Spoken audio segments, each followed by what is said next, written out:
آج ہم بات کریں گے حضرت ابراہیم علیہ السلام کی ایمان کی سب سے بڑی آزمائش کے بارے میں۔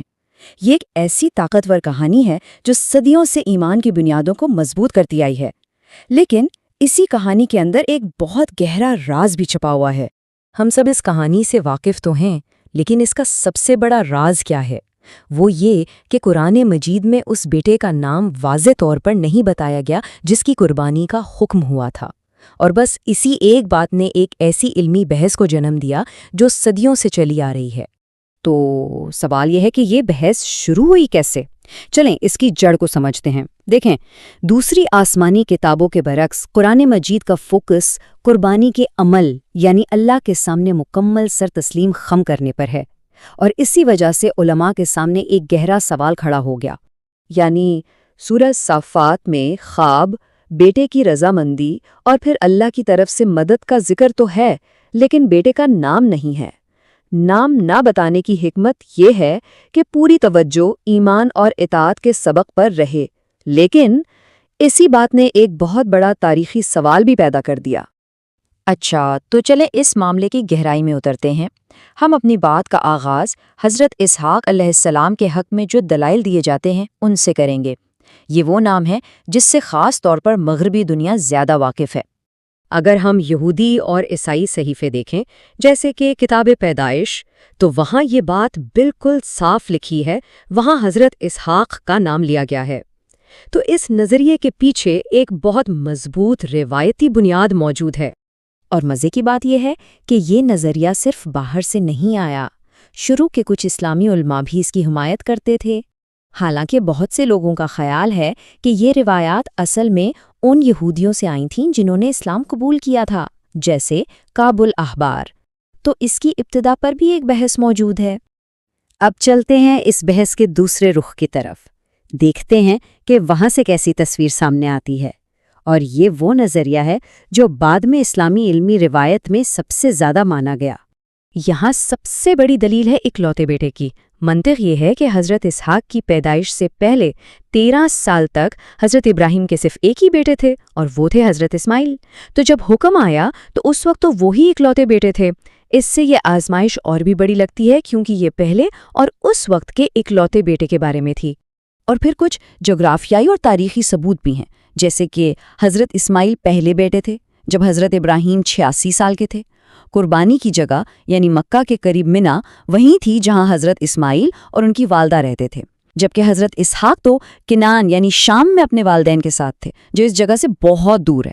اور اسلامی روایت یہ بھی کہتی ہے کہ قربانی والے ملڈے کے سینگ صدیوں تک کعبہ میں محفوظ رہے، جو حضرت اسماعیل کا علاقہ تھا۔ ایک بڑا دلچسپ تاریخی واقعہ بھی ہے کہ ایک یہودی عالم نے اسلام قبول کرنے کے بعد خلیفہ کو بتایا کہ قربانی والے بیٹے دراصل حضرت اسماعیل ہی تھے، لیکن کتابوں میں ان کا نام حسد کی وجہ سے بدل دیا گیا کیونکہ عرب ان کی اولاد میں سے ہیں۔ یہ بات اس مسئلے سے جڑی گہری ثقافتی اہمیت کو دکھاتی ہے۔ تو جب دونوں طرف اتنے دلائل ہوں تو پھر علماء نے سیدھا قرآن کی طرف دیکھا کہ خود قرآن کے اندر کیا اشارے چھپے ہیں، اور جو انہیں ملا وہ واقعی بہت دلچسپ ہے۔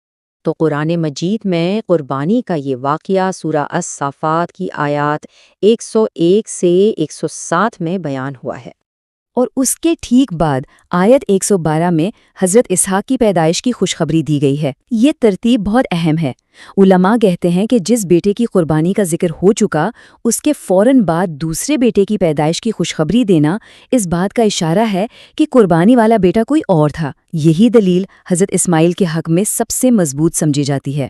ایک اور باریک نکتہ یہ بھی ہے کہ قرآن نے دونوں بیٹوں کے لیے الگ الگ صفات استعمال کی ہیں۔ جس بیٹے کی قربانی کا ذکر ہے اسے غلام حلیم یعنی بردبار لڑکا کہا گیا ہے، جبکہ دوسری آیات میں حضرت اسحاق کی خوشخبری غلام علیم یعنی علم والے لڑکے کے طور پر دی گئی ہے۔ یہ فرق بھی بہت معنی خیز سمجھا جاتا ہے۔ اور یہ ٹیبل اس بات کو اور بھی واضح کر دیتا ہے کہ قرآن میں دونوں بیٹوں کا ذکر کس حوالے سے آتا ہے۔ حضرت اسماعیل کا ذکر ہمیشہ حضرت ابراہیم کے ساتھ مکہ میں کعبہ کی تعمیر کے حوالے سے ہوتا ہے، جبکہ حضرت اسحاق اور ان کی اولاد یعنی حضرت یعقوب کا ذکر بنی اسرائیل کے انبیاء کے سلسلے میں ہوتا ہے۔ اس سے بھی دونوں کے کردار اور کہانیوں کا فرق صاف نظر آتا ہے۔ تو یہاں ایک سوال پیدا ہوتا ہے کہ آخر اس شناخت سے اتنا فرق کیوں پڑتا ہے؟ بات یہ ہے کہ یہ صرف ایک علمی بحث نہیں ہے، اس کے تاریخ، شناخت اور ایمان پر بہت گہرے اثرات ہیں۔ اس بحث کی اہمیت کئی پہلوؤں سے ہے۔ ایک تو یہ کہ اس سے عرب قوم کے نسب کا تعلق حضرت اسماعیل سے جڑتا ہے۔ دوسرا، یہ قرآن کی تفسیر کے پیچیدہ طریقوں کو سمجھنے میں مدد دیتی ہے۔ یہ بھی دکھاتی ہے کہ ابراہیمی مذاہب کی کہانیاں کیسے ایک دوسرے سے ملتی بھی ہیں اور مختلف بھی ہیں۔ اور سب سے بڑھ کر اسلام کی اہم عبادات جیسے عید الاضحیٰ کی قربانی اسی واقعے سے جڑی ہیں، جو مکہ میں حضرت ابراہیم اور حضرت اسماعیل کی میراث ہے۔